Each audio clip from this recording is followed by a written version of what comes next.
Bir düymə düşünün. Üzərində nə yazı var, nə də açıqlama, amma dünyanın harasına getsəniz, hamı onun nə işə yaradığını bilir.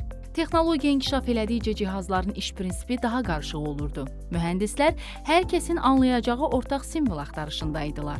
Dil fərq etməyəcək, tək baxışda anlaşılacaqdı. Hekayə 2-ci Dünya müharibəsində başladı. Hərbi və sənaye panellərində açıq və qapalı vəziyyəti göstərmək üçün ikili sistem istifadə edildi. Gördüyünüz forma gizli riyazi dildir. Dik təsvir 1-i, yəni açıq vəziyyəti, dairə isə 0-ı, yəni qapalı vəziyyəti simvolizə eləyir. Bugünkü power simvolu hər iki işarənin birləşməsindən yaranıb. Ən maraqlısı isə budur. Bir vaxtlar yalnız texniki panellərdə istifadə olunan bu simvol artıq gündəlik həyatımızın ən tanış ikonlarından birinə çevrilib.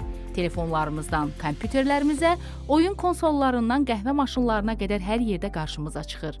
Qısacası hər gün fərqinə varmadan toxunduğumuz o kiçik işarə rəqəmsal dövrün ən güclü simvollarından biri ola bilər.